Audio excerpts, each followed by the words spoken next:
Sanspants Radio, Australia's dumbest podcast network. This is Newsfighters, where we fight the news so you don't have to. With Dylan Behan.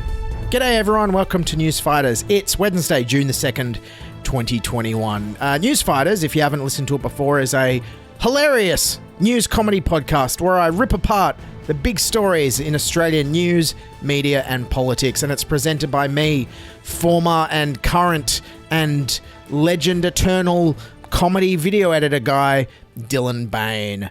Now stick around, later on my interview guest is the China correspondent for the Australian Financial Review, Michael Smith, who I've mentioned previously on this show. He was, let's just say, ushered out of China unceremoniously in September last year. Shortly after midnight, there's a huge knock at my front door. So staggered downstairs in my boxer shorts and open the door, and there's 7 uniformed police at my door.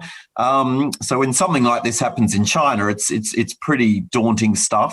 Okay, but first of all, I think it's been a while since we've talked about China on the show, so I thought let's do a little recap of what's been making headlines lately. Last week there was this. US President Joe Biden is ordering American intelligence agencies to ramp up their probe into whether COVID-19 leaked from a laboratory in Wuhan, giving them 90 days to come up with more evidence. Yeah, look out, Joe Biden, or China might put tariffs on your barley and lobsters like they did to us when we called for an inquiry into COVID-19.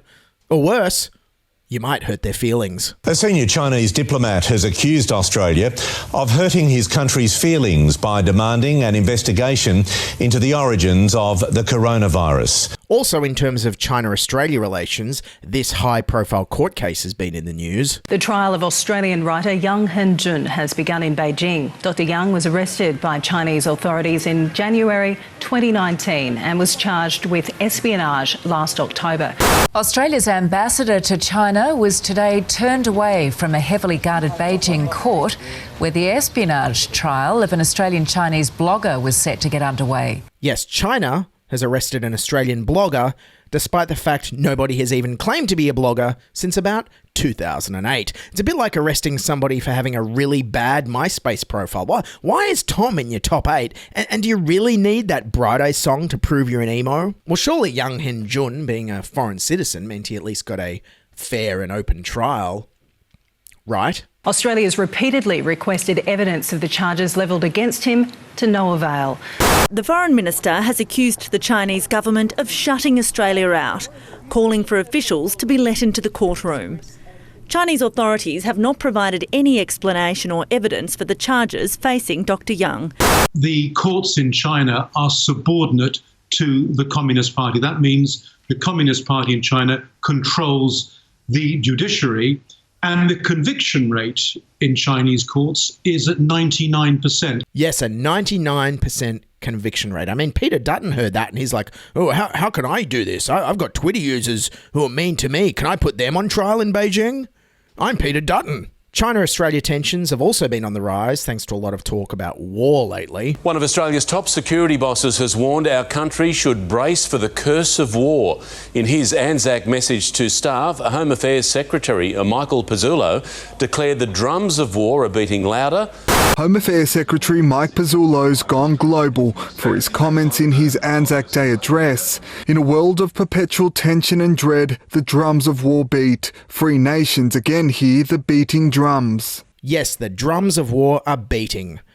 And Australia is starting to look like the drunk guy at a house party who just found a set of bongos and won't shut the hell up. The Morrison government is escalating projects to boost our defence force amid growing concerns of a regional conflict. The United States is planning to base more of its weapons in the Northern Territory as tensions rise with China.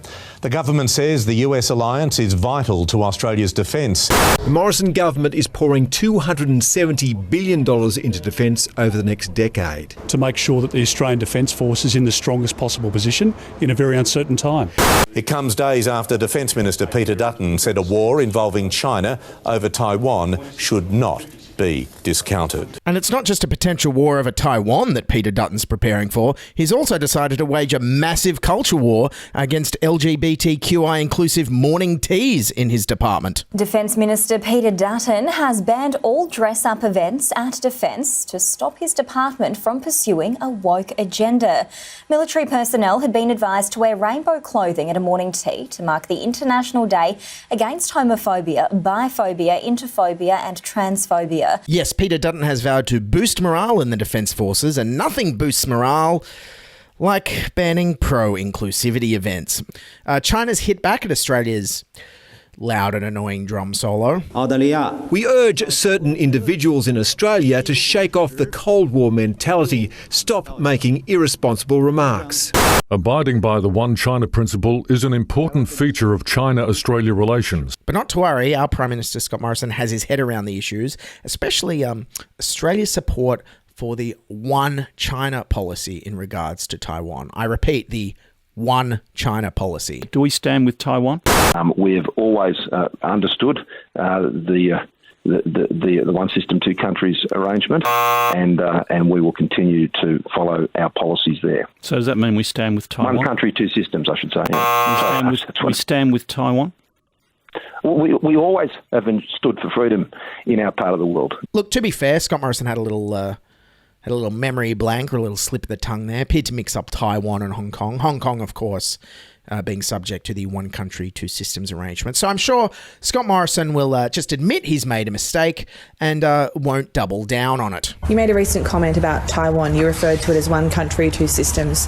Why did you say that? Well, what we know is that we have a situation with China where we've recognised how they see these relationships within the region, and particularly in relation to Taiwan and probably Hong Kong and things of that nature. And so Australia understands that. That's always been the basis of our policies. But did you make a mistake in that comment? No. All right, Prime Minister, look, thank you very much for your time. Thank you. Oh, geez, with that kind of never admit you're wrong attitude, I'm surprised Scott Morrison didn't, admit he was in Hawaii to fight the New South Wales bushfires. The best place to fight the New South Wales bushfires is from Honolulu. I repeat, Honolulu. It's my Scott Morrison impression. Anyways, when we come back, we interview an Australian citizen who was almost arbitrarily detained in China last year. ABC journalist Bill Birtles and Australian Financial Review correspondent Mike Smith fleeing China after coordinated midnight police raids on their homes. Michael Smith from the Australian Financial Review and the ABC's Bill Birtles were the last two Australian correspondents working for Australian media outlets in China. The China correspondent for the Australian Financial Review, Michael Smith, is here to talk Taiwan, Xinjiang, Hong Kong, and the midnight knock on his door that led him to flee China. All right, joining me now is Michael Smith, the China correspondent for the Australian Financial Review and author of the great new book, The Last Correspondent, Dispatches from the Frontline of Xi's New China. Now, Michael Smith, listeners of the show might remember we talked about last year, him and the ABC's Bill Birtles were unceremoniously ushered out of China kind of last minute. Michael, what was the story there? It was you had a midnight knock at your door. Is that what happened? Yeah, it was all very dramatic. In early September last year, Bill and I had been warned by the Australian government that we needed to get out of China. We weren't safe. We didn't really know why. So I'd packed my bags, bought a ticket out the next day, and went off to bed. And then shortly after midnight, there's a huge knock at my front door. So staggered downstairs in my boxer shorts and opened the door, and there's 7 uniformed police at my door. So when something like this happens in China, it's pretty daunting stuff, and it turns out that some of them were from the Ministry of State Security, which is it's like having the FBI turn up at your house, but much worse. So yeah, look, they came into the house, sat me down, they filmed me. It was extremely intimidating, and they sort of read out this 3-page statement which basically said I was a person of interest in a national security investigation, and I wasn't allowed to leave China. And so it was almost like you weren't kicked out. It was kind of like if you're at a nightclub and they're like, all right, time to go, mate. It was a bit like that, wasn't it? Like you weren't, you kind of, there was just rumblings that it's time, you weren't safe. Why do you think this was? Is it a kind of were you pawns in this kind of game? Is it this kind of hostage diplomacy thing going on you talk a bit about in the book?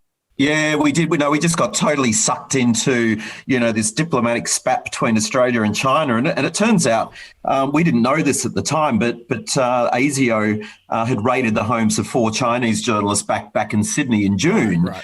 And it was put to me later that, it's all, well, if you rough up our journalists, we're going to rough up your journalists. And I think that's what happened. They really wanted to intimidate us. I mean, it was a bit weird because, they left my house after that. And I still don't know to this day whether I would have been locked up or not if I'd stayed in China. But the thing is, we just didn't really know what was going on. And China's become so unpredictable these days. There was still this risk we could sort of be disappeared into some black prison and never be seen again. So, I think the Australian government was extremely nervous and decided they just had to put us under protection and get us out of there. And that was a risk because Chung Lee, the Australian newsreader, is still imprisoned in China. And then the Canada, there's a couple of the 2 Michaels are still imprisoned over there. What do you think China's aim was here? Was it just to make a name of you, or was it to actually get rid of Australian journalists? Because there's no Australian journalists on the ground in China anymore, is there? Yeah, there's a couple of different theories because, I don't think it was anything to do with a particular story I was working on or anything like that. And the fact they targeted Bill and I, and we were the only 2 journalists left in the country at the time working for Aussie media outlets. And so it was all very political. I think it was designed to send a message to Australia, another sort of tit for tat episode in this sort of diplomatic, warfare that's been going on for sort of 9 months now. And then, I don't actually think they wanted us out of there because I think it's actually now backfired on them. I mean, when you don't have any journalists on the ground in China, we're all outside of China, and you tend to write more negative stories about China when you're not there because, you're talking to all your sources are people in Australia. There's a very negative view about China and Australia at the moment. So when you're on the ground in China, you actually sort of go and get to talk to ordinary people and you get to do the fun and quirky stories as well. So, by having no journalists in the country, I think it's doing China a bit of a disservice. In my mind, this ties in a bit to the escalating trade war with China. It feels like there's tariffs on everything every week. What's the long-term aim here? Are they just trying to make an example of Australia, do you think, with the trade war and all this kind of stuff? Yeah, a year ago, we never thought it would come to anything like this. So I think China's really trying to make an example of Australia to the rest of the world. They're sort of trying to tell everyone else, we're quite powerful now, please, don't mess with us. And we're obviously a really soft target because we rely so heavily on China economically. And I think China feels like we've just got too big for our boots when you've got sort of the Morrison government sort of sticking its neck out and saying, hey, we should have an inquiry into the origins of coronavirus. And there's been tensions for years over the fact that Australia was sort of one of the first countries to ban Huawei. So, I think they sort of want to teach us a bit of a lesson here. But we must be incredibly small fry for China, really. They have many cities with a bigger population than Australia. So I guess they don't mind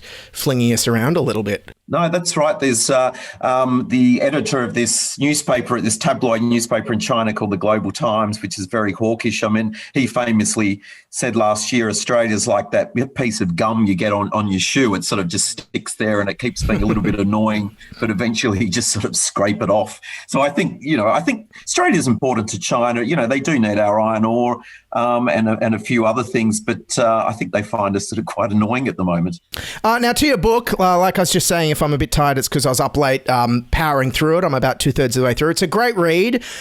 In my mind, it's kind of blending your stories on the ground of meeting everyone from billionaires to migrant workers, and it's all tied up in the way their lives have changed with the massive political and economic changes that have happened there. What was your aim with the book? Is that a kind of fair summary? Or Yeah, no, I'm really glad you put it that way because I think that's what I was sort of setting out to achieve, like sort of telling the story of China, but not just, the politics and the economics of it all. And there's sort of a lot of dry books on this subject out there, but sort of to give people a bit of a picture of what it was like living in China, what life was like on the ground there, but also, a bit of an idea of what the people are like, because we sort of we tend to demonize the Chinese people a lot. We're always sort of, writing negative things about the Chinese government, but the Chinese people are just fascinating. They've all gone through these enormous social and economic upheavals because the country's just changed so quickly. So, I had friends and their mum and dad was starving in the Cultural Revolution, and then they're sort of running around Shanghai living in multi-million-dollar high-rise apartments. And so their lives have sort of changed really dramatically, and they've all got great stories to tell. So I've sort of tried to add a bit of colour. I've told some, a lot of my own personal stories and anecdotes involving friends, and sort of tried to bring the country to life a bit, I suppose. And one of my favourite sections in the book is you went on a state-organised visit to Xinjiang, which is where the oppressed Uyghur people are, and you said it resembled something a bit like The Truman Show. Am I right? That's right. You've really done your homework. But no, and in 2019, we were invited to Xinjiang by the Chinese government. And look, it was just this massive propaganda to it, but the scale of the whole exercise was just absolutely fascinating. I mean, it really highlighted the resources they've got at their disposal. And I went up there with sort of 30 journalists from different countries all around the world.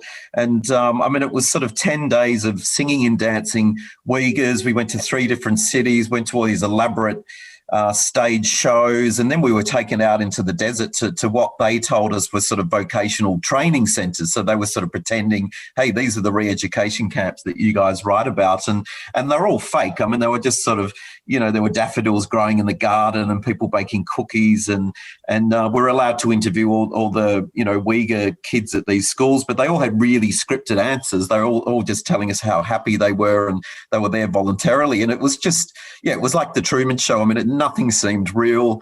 And then at night time, like any good journalist, me and a couple of others, we'd sneak out of our hotel and try and have a good look around. But you were tailed by sort of undercover security guys, so they'd follow you everywhere. So you couldn't actually talk to anyone because you'd endanger those people.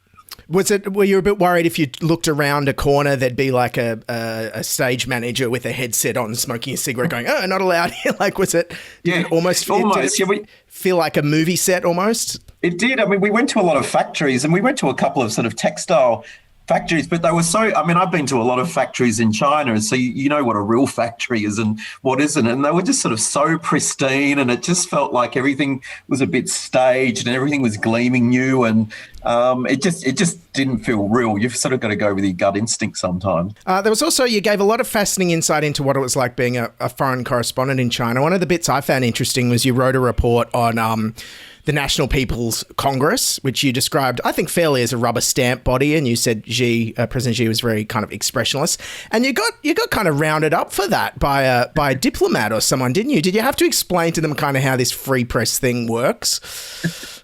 Well, yeah, that happens quite a lot when you're a foreign journalist in China. You get called in for sort of, they call it cups of tea, like a cup of tea chat, and then it's always very polite and friendly. And then, after the first hour, then you get a bit of a lecture about something you've written, and you sort of get scolded. I mean, they don't sort of lock you up or anything. But and in this case, I was actually back in Sydney in this case on a sort of work trip, and they called me in here at the consulate in Sydney and lectured me about the way I described Xi Jinping as being expressionless, and it was almost a compliment because I was comparing him to Donald Trump, who's a bit sort of mad, obviously, and they took offence to that.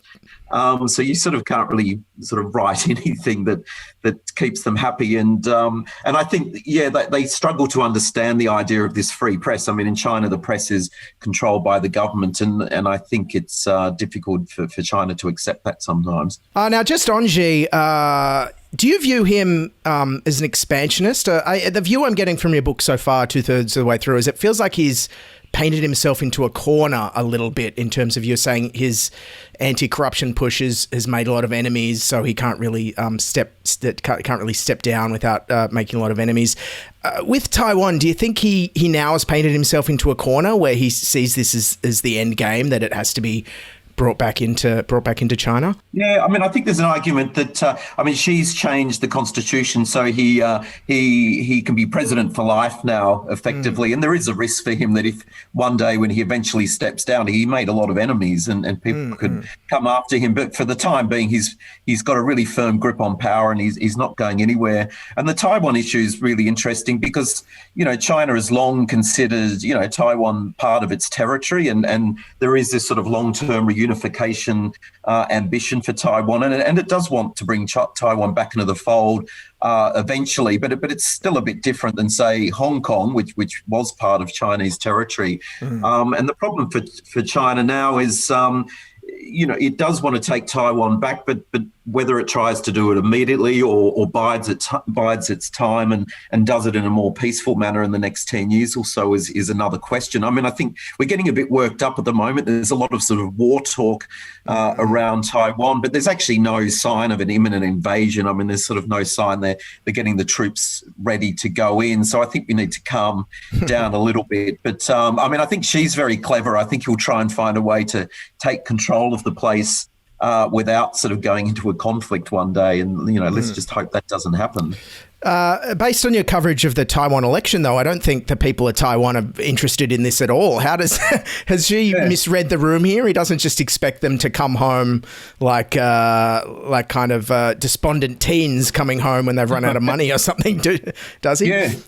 No, everything changed because I think in around 2018, the opposition political party in Taiwan, the nationalists, they're a bit more pro-China, so they were actually gaining a lot of popularity and they look likely to win the next election. And then Hong Kong changed everything because China freaked everyone out in Taiwan by going in hard on Hong Kong and sort of not respecting the one country, two systems sort of model it held up as an example for Hong Kong. So that freaked out the Taiwanese population. And then when, they had the presidential elections at the start of last year and the Democratic Party won by a landslide, and that really highlighted how Taiwanese people feel, particularly younger Taiwanese people feel. They don't want to be part of mainland communist China. I mean, they're very different. They're completely sort of different people culturally. They've been brought up under sort of a very democratic Western style system, so they do have a different view on life. And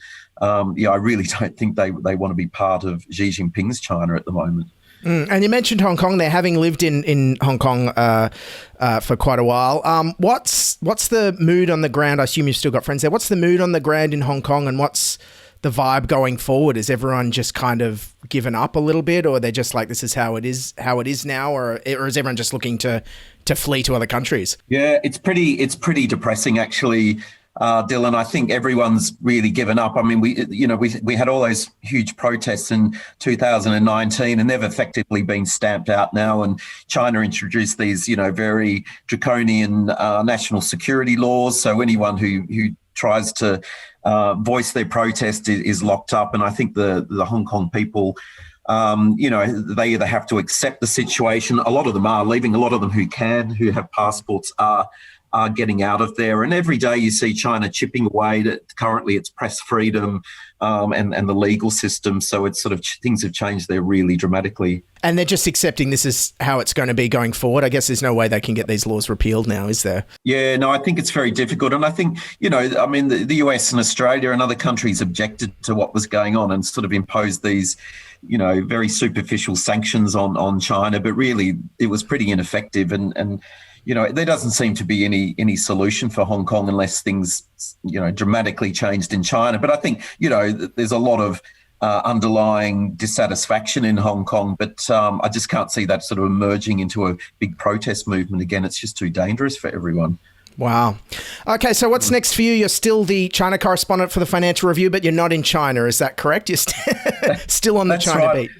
I'm part of, there's quite a large group of us now in Australia from Australian outlets, but also international outlets like the New York Times. And we're all trying to cover China from Sydney. So it's all a bit ridiculous, really. It's sort of not the ideal situation, but it's just not safe to go back in there at the moment. But it looks like I'm heading to Japan in July. The Australian Financial Review is going to open a bureau in Tokyo and sort of cover North Asia from there. And, when the borders open, we can get back into Taiwan, but it's just going to be tricky getting back into China for the time being. Well, I hope we get some Australian journalists back there soon, and I hope you're among them. Thanks for chatting to us. The book is The Last Correspondent, Dispatches from the Frontline of Xi's New China. Michael Smith, thank you for joining us. Thanks so much for having me on, Dylan. Cheers. Thank you. All right, that's Newsfighters for today, June the 2nd, 2021. Newsfighters is written, presented and produced by me, Dylan Behan, for Sans Pants Radio. A big thank you to our interview guest, Michael Smith, for stopping by. Don't forget to check out his book, The Last Correspondent, wherever books are sold. That's it. Don't forget to sign up for our newsletter at newsfighters.com and follow us on Twitter, Facebook, Instagram, and hit subscribe on YouTube. That's it. Keep fighting, and bye for now. This is Newsfighters, where we fight the news so you don't have to. Thank you.